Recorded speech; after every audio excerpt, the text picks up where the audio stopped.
We know that there are a couple of proven steps to lose weight.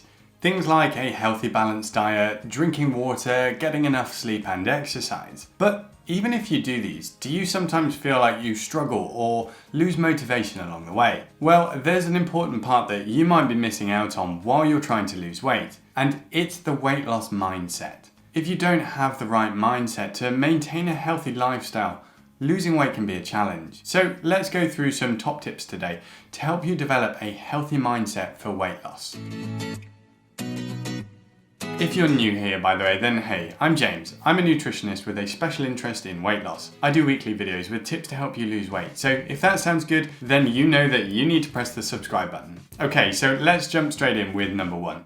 First and foremost, you should start by being kind to yourself. It might sound a bit cliche, but try to change your self-image from a struggling, unsuccessful dieter to a healthy and balanced person. Research shows that body image is heavily associated with weight, and people who have self-image issues are less likely to lose or maintain their weight. They're also more likely to avoid exercise when trying to control their weight. So you should make healthier life choices, not because someone says that you should, but because you want to do it for your own good. That way you'll feel more confident, motivated, and proud of yourself. Changing this image is a really powerful tool, and you will feel awesome for saying, I'm doing this because I'm a healthy person and it's good for me, rather than because you have to.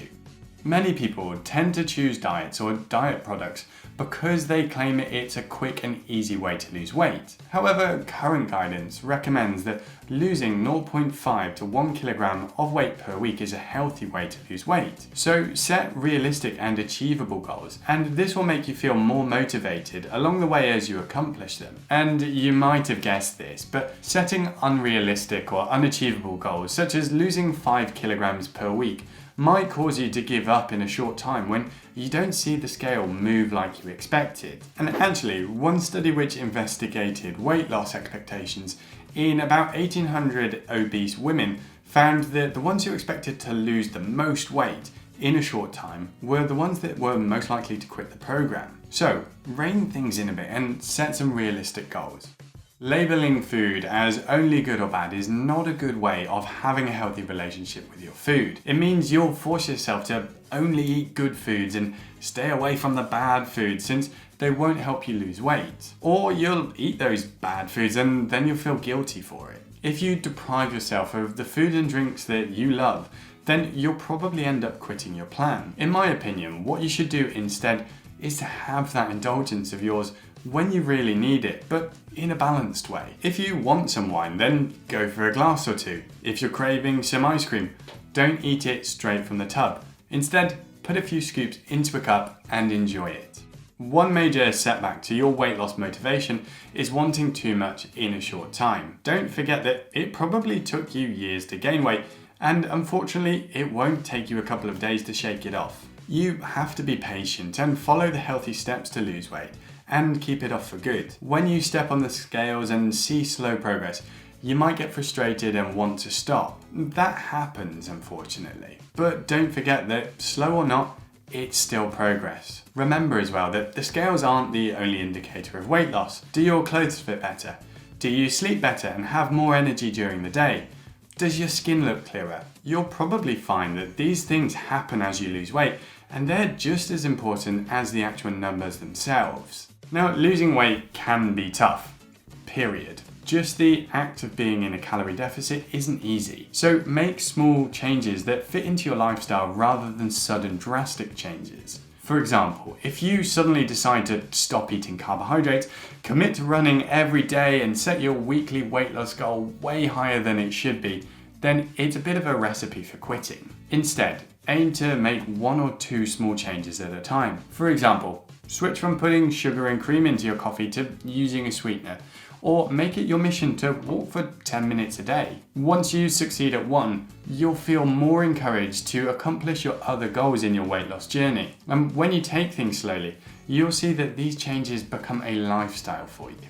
Now, when people try to lose weight, they often focus on that final target And this is something called an outcome goal. However, focusing only on outcome goals can ruin your motivation in the short term. Shift your focus towards progress goals. You could use that SMART acronym as well if you want. You know, the one that you've probably heard about at work or in a corporate sense. Specific, measurable, achievable, relevant, and timely. They're not very sexy, but hear me out. Instead of I want to be more active, how about I will go for a walk for 10 minutes a day? Or instead of I will never drink soda again, I will drink only 1 or 2 sodas per week. Setting small and SMART goals like this will help you stay motivated and put you in an overall positive mindset for weight loss. When you start your weight loss journey, life carries on around you. There are still birthdays, holidays, social events, stress factors at work or home, and you might not be able to change them, but you can change your mindset towards them. Many people eat food for comfort, and clearly this isn't helpful for weight loss.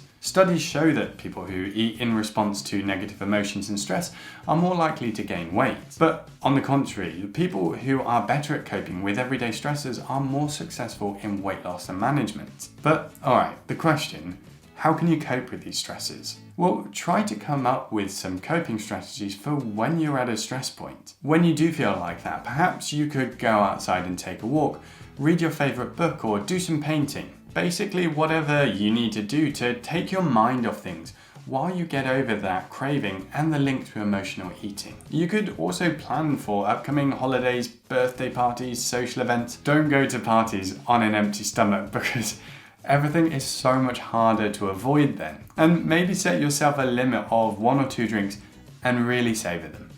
You don't have to be perfect to lose weight. Remember when you were first learning to walk?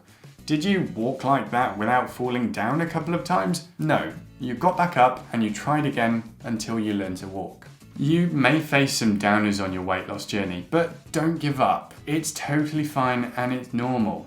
Embrace the defeats, try to learn from them, move on and try again. Now, if you had pizza for lunch, don't blame yourself and go all the way in for another high-calorie, unhealthy option for dinner and just say bugger it, it doesn't matter. Instead, enjoy that pizza and don't feel guilty about it and just aim for a healthier dinner. Allow yourself some flexibility.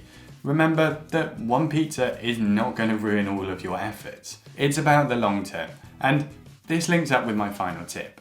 The best way to lose weight is to be able to stick to a diet and healthy lifestyle over the long term. It's far better to lose weight slowly, but create good new habits that you can stick to over the long term rather than short, drastic changes. Try not to see food and exercise as a punishment. They can help you feel at your best. And exercise does not necessarily mean lifting heavy weights in the gym or running miles on the treadmill and feeling like a sweaty mess after. There are benefits to those, but exercise could also be dancing or going to a group fitness class or even doing something at home. You should see healthy eating and exercise as a lifestyle habit, not just something to follow until you lose weight and something that you have to try really hard to follow. Remember that once you've got to your goal weight, you've got to be able to stick there. If you can't maintain what you did to get there in the first place, then it's all for nothing. So slow and steady wins the race here, and I wish you all the best.